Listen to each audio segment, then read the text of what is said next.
Welcome back to our channel mom's kitchen recipes. ఇవాళ వీడియోలో ఇప్పటి తరానికి తెలియని ఎంతో టేస్టీగా ఈ ఆకు వేసి చికెన్ కూర అయితే వండండి. చాలా బాగుంటుంది రుచి అయితే.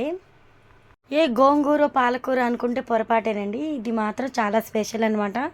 సంవత్సరానికి మనకి ఒక్క సీజన్లో మాత్రమే దొరుకుతుంది అనమాట ఈ ఆకు. రెసిపీ వీడియో కంప్లీట్గా చూడండి. నేను ఆకు నేమ్ కూడా చెప్తాను. స్టవ్ ఆన్ చేసుకొని ప్యాన్ పెట్టుకొని ప్యాన్ హీట్ అయిన తర్వాత 3 టేబుల్ స్పూన్ ఆయిల్ అయితే వేసుకోవాలి. ఆయిల్ కాగిన తర్వాత 3 ఉల్లిపాయలను తీసుకొని సన్నని ముక్కలుగా కట్ చేసుకోండి. ఈ కర్రీకి అయితే ఉల్లిపాయలు ఎక్కువ అవసరం ఉండదు. అలానే కరివేపాకు కూడా వేసుకొని ఒకసారి ఈ విధంగా కలిపి ఆ తర్వాత 1/2 టేబుల్ స్పూన్ జీలకర్ర అయితే వేసుకోవాలి. జీలకర్ర ఆయిల్ కాగేటప్పుడు వేయచ్చు, ఇప్పుడు వేసినా పర్వాలేదు. ప్రతి వీడియోలో నేను మెన్షన్ చేస్తూనే ఉంటాను, ఉల్లిపాయలు అనేది డెఫినెట్గా కలర్ అయితే చేంజ్ అవ్వాలి. అప్పుడే మనకి కర్రీకి మంచి టేస్ట్ అనేది యాడ్ అవుతుంది. ఇక్కడ నేను 1 kg చికెన్ తీసుకున్నాను. శుభ్రంగా 2-3 సార్లు కడిగి తీసుకోవాలండి చికెన్ని. చికెన్ వేసిన వెంటనే కొంచెం ఉప్పు అయితే వేసుకోవాలి. అప్పుడే చికెన్ పీసెస్ ఇంకా టేస్టీగా అయితే ఉంటాయి. మంట హై ఫ్లేమ్లో ఉంచి ఒక 2 నిమిషాల పాటు ఉడకనివ్వాలన్నమాట. 70% చికెన్ ఉడికితే సరిపోతుందండి. ఈ విధంగా గరిటతో ఒకసారి కలిపి ఆ తర్వాత మూత పెట్టేసి ఉడికించేయండి. మూత పెట్టి ఉడికించడం వల్ల చికెన్ పీసెస్ అనేవి పర్ఫెక్ట్గా అయితే కుక్ అవుతాయి అన్నమాట. ఇప్పుడు మనం ఒకసారి మూతను తీసి అయితే చెక్ చేద్దాము చికెన్ ఏ విధంగా ఉడికింది అనేది. చికెన్ నుంచి వాటర్ అయితే ఊరుతున్నాయి కదా, ఇలా ఊరి చికెన్ ఈ విధంగా ఉడికిన తర్వాత ఈ ఆకు వేసుకోవాలి. ఇంతకీ ఈ ఆకు ఏంటో మీకు అర్థమైపోయి ఉంటుంది, చింత చిగురు అనమాట.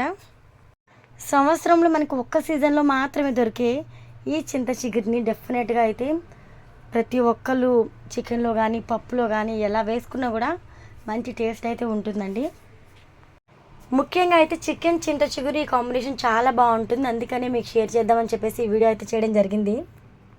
ఇప్పుడు చింత చిగురు వేసుకున్న తర్వాత అంతా మిక్స్ అయ్యేలా ఒకసారి కలుపుకోవాలి. చింత చిగురు మనకి ఇక్కడ కలర్ చేంజ్ అవుతూ ఉంటుంది. ఆ విధంగా కలర్ చేంజ్ అయిన తర్వాత 1/2 టేబుల్ స్పూన్ పసుపు వేసుకోవాలి. అలానే 1 టేబుల్ స్పూన్ అల్లం వెల్లుల్లి పేస్ట్ వేసుకోవాలి. అల్లం వెల్లుల్లి పేస్ట్ అప్పటికప్పుడు రుబ్బింది వేసుకోండి. అలానే 1/2 టేబుల్ స్పూన్ మసాలా పొడి వేసుకొని అలానే 3 టేబుల్ స్పూన్ల కారం అయితే వేసుకోవాలండి. కారం అనేది కొంచెం ఎక్కువే పడుతుంది, ఎందుకంటే ఇక్కడ చింత చిగురు అనేది పులుపు ఉంటుంది. అలానే మనం నెక్స్ట్ టమాటోస్ కూడా యాడ్ చేస్తాం కాబట్టి కారం అనేది కొంచెం ఎక్కువే పడుతుంది.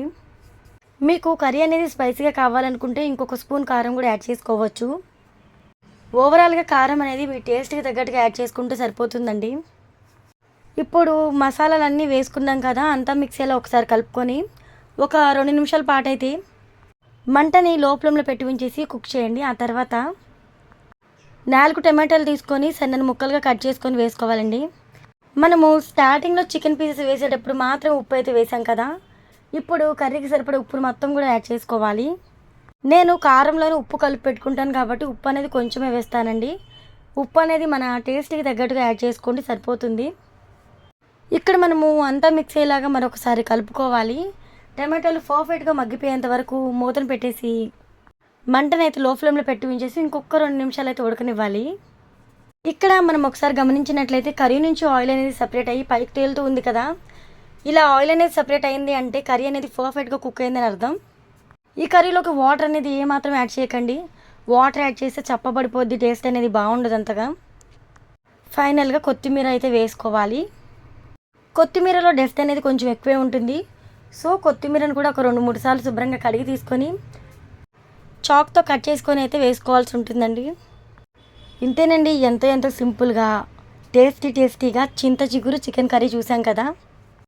నాకు తెలిసి ఇప్పటికీ కొంతమందికి అయితే చింత చిగురు చికెన్ ఈ కాంబినేషన్ చేస్తారనేది తెలియదనమాట. మీ ఇంట్లో ఈ కర్రీ ప్రిపేర్ చేసుకుంటారు అనుకుంటే మాత్రం కామెంట్ సెక్షన్లో కామెంట్ చేయండి. అలాగే వీడియోకి లైక్ ఇవ్వండి. మీరు ఇచ్చే లైక్ వల్ల మన వీడియోస్ అయితే ఇంకొంతమందికి రీచ్ అవుతాయి. వంట రాని వాళ్ళకి ఈ రెసిపీని కూడా పరిచయం చేసినట్టు అవుతుంది. అలానే సబ్స్క్రైబ్ బటన్ క్లిక్ చేయండి, పక్కనే ఉన్న బెల్ ఐకాన్ కూడా క్లిక్ చేయండి.